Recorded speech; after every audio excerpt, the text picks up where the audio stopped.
We've been told that the killing in Iran is stopping. It's stopped. It's stopping. And there's no plan for executions or executions. So I've been told that on good authority. We'll find out about it. I'm sure if it happens, we'll all be very upset, including you will be very upset. But that's just gotten to me, some information that the killing has stopped, that the executions have stopped. They're not going to have an execution, which a lot of people were talking about for the last couple of days. Today was going to be the day of execution. क्या America की धमकी ने Iran को पीछे हटने पर मजबूर कर दिया है? क्या ईरान में वाकई सब ठीक हो गया है? दरअसल अमेरिकी राष्ट्रपति डोनाल्ड ट्रंप के ये बयान सस्पेंस बढ़ा रहे हैं। ईरान की कहानी को एक अलग मोड़ दिया है। एक कहावत कही जाती है कि वैश्विक लड़ाई में और अंतर्राष्ट्रीय संबंधों में दबाव की भूमिका कहानी के चैप्टर लाइन को इंटरेस्टिंग बना देती है, और वही हाल इस वक्त अमेरिका के दबाव से ईरान के ऊपर फिट बैठ रहा है। दरअसल ट्रंप दावा कर रहे हैं कि उनकी चेतावनी का असर हो गया है। ईरान में मौत का तांडव रुक गया है, सब ठीक हो गया है। लेकिन कहानी में सस्पेंस यहीं से शुरू भी हो रहा है, क्योंकि एक तरफ ट्रंप कह रहे हैं कि ईरान में प्रदर्शनकारियों पर अत्याचार रुक गया है, हालात काबू में हैं। दूसरी तरफ ट्रंप मिडिल ईस्ट की ओर अमेरिकी सेना की तैनातगी बढ़ा रहे हैं, युद्धपोत आगे बढ़ रहे हैं, एयरबेस अलर्ट पर हैं और सैन्य हलचल तेज हो चुकी है। तो सवाल ये है कि अगर सब ठीक है तो फिर फौज क्यों बढ़ाई जा रही है? अगर सब ठीक है तो फिर ये तैयारी किसके लिए है? इन सभी सवालों के जवाब आपको बताएंगे, लेकिन उससे पहले आप ट्रंप के अल्टीमेटम को समझिए। ईरान सरकार ने प्रदर्शनकारियों पर तेज ट्रायल और जल्दी से जल्दी फांसी देने का ऐलान किया था। ईरान बुधवार को 26 साल के प्रदर्शनकारी इरफान सुल्तानी को फांसी देने वाला था। इस फैसले के बाद ट्रंप ने ईरान को कड़ा जवाब देने की धमकी दी थी। ट्रंप ने कहा था, अगर वो फांसी देते हैं तो आप कुछ भयानक देखेंगे। ट्रंप के इस धमकी के बाद ईरान ने फांसी देने से इनकार कर दिया। अमेरिका के राष्ट्रपति डोनाल्ड ट्रंप ने दावा किया कि ईरान में जारी हिंसा अब रुक रही है और वहां किसी भी प्रदर्शनकारी को फांसी देने की कोई योजना नहीं है। ईरान ने अपने हवाई क्षेत्र को 5 घंटों तक के लिए बंद रखा। दुनिया की सबसे सख्त मानी जाने वाली इस्लामी हुकूमत, और अगर उसके कदम अचानक थम जाएं तो सवाल भी लाजमी हो जाता है। ट्रंप के हिसाब से ईरान ने अपने फैसलों को बदल लिया है, लेकिन एक तरफ ईरान के अंदर तनाव है तो खामनेई सरकार को बाहर से अमेरिका की संभावित सैन्य कार्रवाई का भी डर सता रहा है। इसीलिए क्योंकि अमेरिका की तरफ से नौसेना का एक बड़ा carrier strike group middle east की तरफ बढ़ रहा है।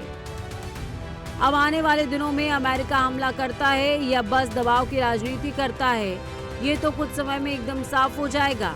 लेकिन ये तो लगभग तय नजर आ रहा है कि अमेरिकी शासन ईरान में बड़ा बदलाव चाहता है। अमेरिकी नौसेना का एक बड़ा carrier strike group South China Sea से निकलकर मिडिल ईस्ट की ओर बढ़ रहा है। अमेरिकी नौसेना का USS Abraham Lincoln career strike group के साथ साथ चाइना सी से मिडिल ईस्ट की ओर रवाना हो गया है, जिससे क्षेत्रीय और वैश्विक सुधार की हालत और ज्यादा संवेदनशील हो जाए। अब्राहम लिंकन ने अमेरिकी नौसेना का एक न्यूक्लियर पावर्ड एयरक्राफ्ट कैरियर है। ये दुनिया के सबसे बड़े और सबसे ताकतवर वॉरशिप के नाम से भी जाना जाता है। ये फैसला ईरानी एयर स्पेस के बंद होने के बाद महज 1 घंटे बाद लिया गया। इसे मिडिल ईस्ट पहुंचने में तकरीबन 1 हफ्ता लग सकता है। कैरियर स्ट्राइक ग्रुप को इतनी दूर से लाने का मतलब यह है कि अमेरिका सिर्फ एक छोटे हमले की तैयारी नहीं कर रहा।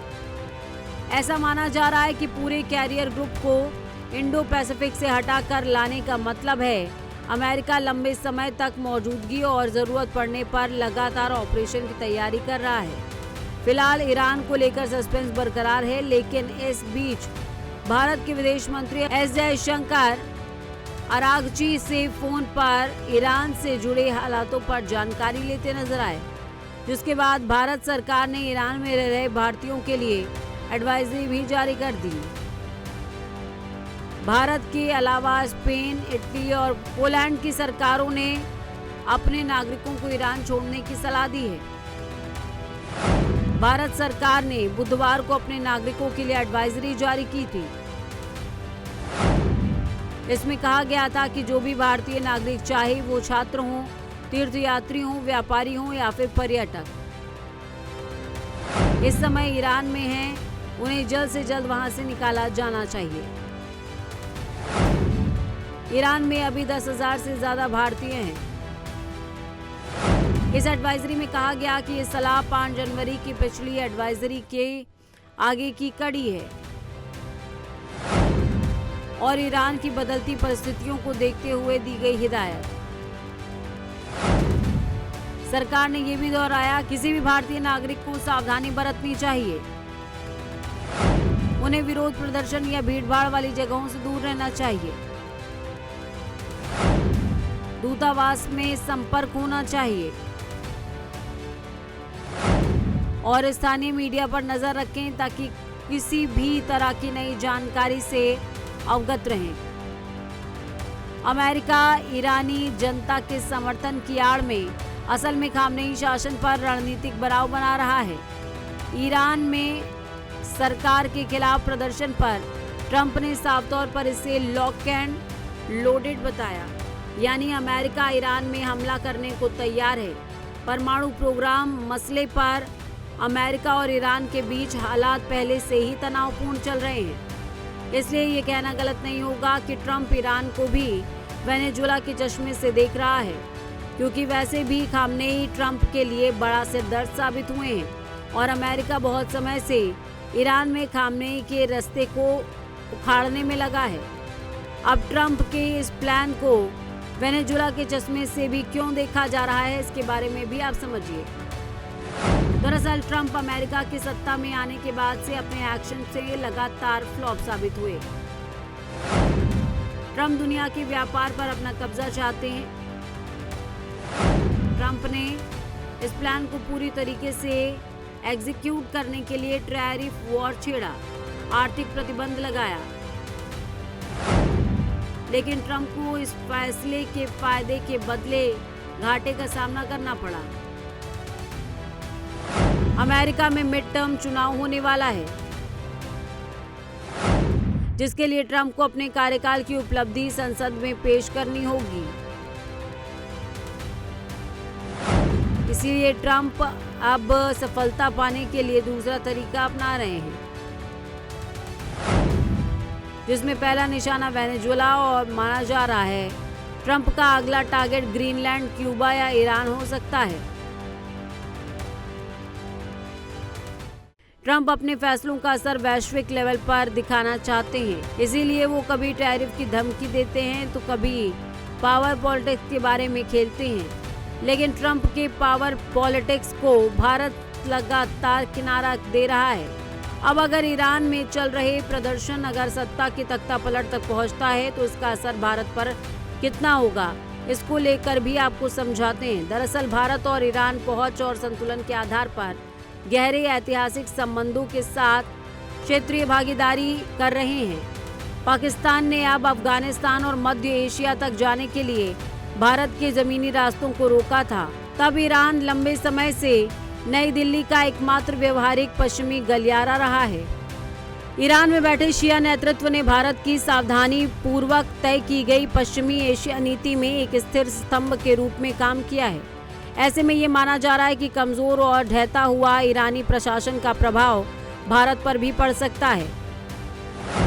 भारत की रणनीति के मूल में ईरान का चाबहार बंदरगाह है, जिसे नई दिल्ली की ईरानी तट तक सीधी पहुंच प्रदान करने के लिए डिजाइन किया गया है, जो पाकिस्तान को बाईपास करते हुए भारत को भूमि और रेल नेटवर्क के माध्यम से मध्य एशिया से जोड़ता है। भारत ईरान का 8वां सबसे बड़ा व्यापारिक भागीदार है।